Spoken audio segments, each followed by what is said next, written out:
Hello friends, welcome to my YouTube channel. My name is Sakshi Alawat and today's video is all about my immigration process from India to the UK. So today I'm gonna discuss about some basic steps which are necessary if you wanna come to the UK for your education. So the first step is choosing your course. Like choosing your course seems to very simple. Like बहुत easy लगता है कि भाई course ही तो choose करना सबको पता होता है कि भाई कौन सा कोर्स करना है हमें या नहीं करना है. मेरे केस में क्या था कि मुझे बहुत क्लियर था कि मुझे कौन सा कोर्स चूज करना है. मैंने अपनी बैचलर्स और मास्टर्स थी वो इंग्लिश लिटरेचर से की थी. तो मुझे पता था कि भाई पीएचडी भी मुझे इंग्लिश लिटरेचर से करनी थी तो ये काफ़ी इजी था मेरे लिए. बट कुछ लोगों के केस में क्या होता है कि भाई उन्हें श्योर नहीं होते वो कि भाई हमें कौन सा कोर्स लेना चाहिए कौन सा कोर्स नहीं लेना चाहिए. तो वो क्या करते हैं कि भाई कोई थर्ड पर्सन उन्हें आके एडवाइस करता है और फिर वो मतलब ठीक है वो कोर्स चूज कर लेते हैं. Then they come to UK and then they start like regretting why I chose this course. So the thing is that कि आपको कौन सा कोर्स चूज करना है it depends entirely on you. ये डिसीजन आपका होना चाहिए क्योंकि एट द एंड आपको ही वो कोर्स करना है. So for the courses length मैं आपको कोर्स की लेंथ बता देती हूँ यूके में कि भाई बैचलर्स मास्टर्स और पीएचडी बेसिकली कितने ईयर्स की होती हैं. So first of all bachelors होती है 2 से 3 साल की. The thing is that it depends entirely on your university you are choosing because it differs from university to university. Masters is basically of 1 year in full time and in part-time it is of 2 years. For PhD, it can range from 3 to 4 years basically. So these are the timeline for the courses. Basically ये timeline same ही रहती है almost universities में but कुछ difference हो सकता है. Again it depends on university you are choosing. While choosing your university, it can be troublesome for you. So, when I was choosing my universities, what I was doing, मैं क्या करती थी कि Google पे गई and just start typing like top 10 universities, top 50 universities for English literature PhD, and that's. But again, I wasn't reaching at any conclusions. सो फिर मुझे पता चला कि एक पीएचडी पोर्टल करके एक साइट है. उस पे क्या करते हो आप अपना कोर्स का नेम डालो. अगर कोई लोकेशन वगैरह भी अगर आपको चाहिए कि भाई मुझे लंदन में ही स्टडी करना है तो आप लंदन वगैरह डाल सकते हो. अदरवाइज आप जस्ट अपना कोर्स डालो. वो आपको सारी यूनिवर्सिटीज की लिस्ट दे देता है कि भाई कौन सी यूनिवर्सिटीज हैं जो इस कोर्स को प्रोवाइड करते हैं. उस पर आपको उसकी फीस भी मिल जाएगी उसकी कोर्स डिटेल्स टाइमलाइन बेसिक चीजें जो है आपको चाहिए होती है वो मिल जाएगी. ऐसे ही मास्टर्स के लिए अगर आपको मास्टर्स करनी है तो मास्टर्स के लिए है master portal. So you can use these tool. These are like these are easy to use and ये आपकी इस स्टेप को काफी इजी कर देते हैं. देन आपने आपका कोर्स चूज कर लिया आपकी यूनिवर्सिटी चूज कर ली. Then the third step is making application. So application में we have like two options. Like कुछ यूनिवर्सिटीज हैं जिनकी एप्लीकेशन फीस होती है जैसे कि Russell group of universities. Mostly उनमें एप्लीकेशन फीस होती है 50-60 pound something like that. But कुछ यूनिवर्सिटीज होती हैं जिनमें एप्लीकेशन फीस नहीं होती. जैसे कि मेरी यूनिवर्सिटी है उसमें एप्लीकेशन फीस नहीं थी. मुझे कोई एप्लीकेशन फीस नहीं देनी पड़ी थी. सो बेसिकली आपको एप्लीकेशन स्टार्ट करने के लिए आपको कुछ डॉक्यूमेंट्स आपको प्रिपेयर करने हैं before hand. So first is 10th marksheet, 12th marksheet. अगर आप बैचलर्स के लिए आ रहे हैं तो बेसिकली 10th एंड 12th की मार्कशीट ही चाहिए. अगर आप मास्टर्स के लिए आ रहे हैं तो उसमें बैचलर्स की भी मार्कशीट चाहिए. अगर आप फर्दर पीएचडी के लिए आ रहे हैं तो उसमें मास्टर्स की मार्कशीट भी चाहिए. बट मुझे एक चीज़ है कि भाई कुछ कहते हैं कि भाई ट्रांसक्रिप्ट जरूरी होते हैं तो इन केस आपको अगर चाहिए हो तो आप बनवा सकते हो ट्रांसक्रिप्ट. बट मेरे केस में क्या था कि भाई मुझे ट्रांसक्रिप्ट नहीं मांगी गई थी मुझसे तो मैंने नहीं बनवाई थी. Maybe the reason could be like मेरी जो मार्कशीट्स थी वो completely English में थी. And again it depends on university to university.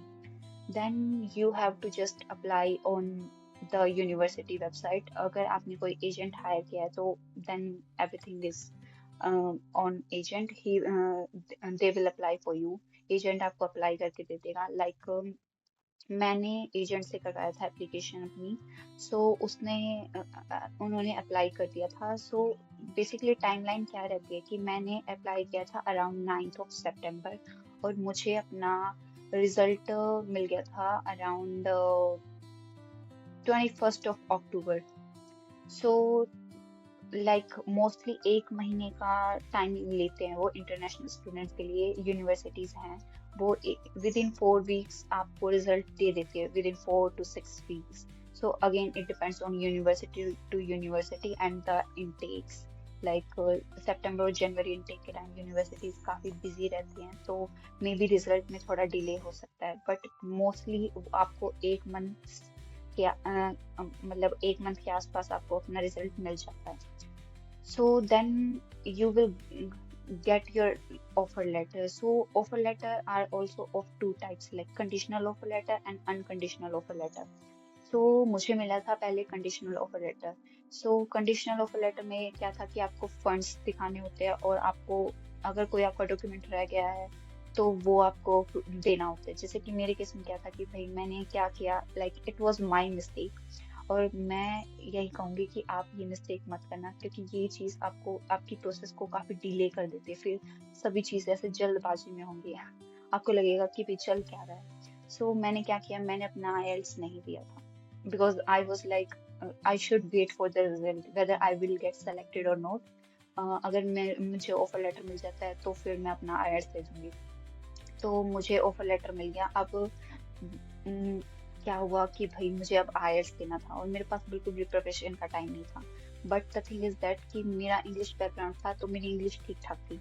सो फिर मैंने अपना 10-12 दिन आईएलटीएस की प्रिपरेशन की and then I gave my IELTS test. So IELTS test भी अगर आप यूके में आना चाहते हैं एजुकेशन के लिए तो आपको आईएलटीएस देना होता है, आईएलटीएस एकेडमिक. सो उसकी फीस थी मेरी अराउंड 18,250.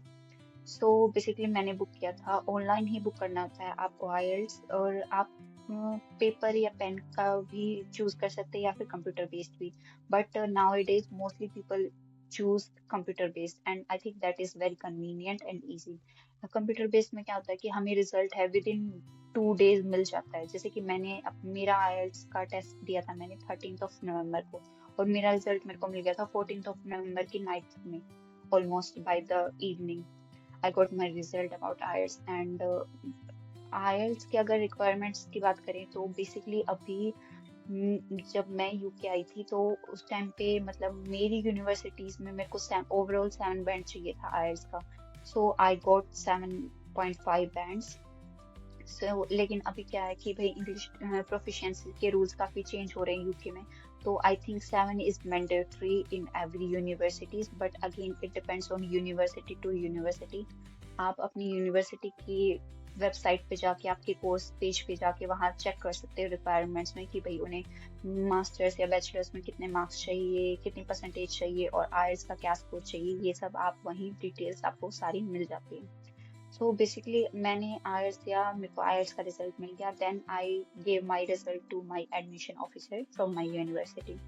सो मैंने उन्हें दे दिया अपना result. Then I got my unconditional offer letter around 18 November. The thing is that अगर आप देखोगे तो मुझे अपना कंडीशनल ऑफर लेटर मिल गया था 21 अक्टूबर को और मुझे अनकंडीशनल मिला 18 नवंबर को. ये भी किस वजह से हुआ, क्योंकि मैंने आईएलटीएस का टेस्ट, मेरे को अपना आईएलटीएस रिजल्ट सबमिट करवाए थे, उसके बाद ही मुझे अपना अनकंडीशनल ऑफर लेटर मिलता. सो मैंने अपना जो आईएलटीएस का रिजल्ट था मुझे 14 नवंबर को मिल गया था, तो मैंने 15 नवंबर को सबमिट करवा दिया था और विद इन 3 डेज मुझे अपना अनकंडीशनल ऑफर लेटर मिल गया. Again it depends on your university कि वो भी कितना टाइम लगाते हैं आपको अनकंडीशनल ऑफर लेटर देने में. Then so that's it for this video. Stay tuned for the part 2 to know about the full process of my immigration from India to the UK. Till then, take care and bye bye.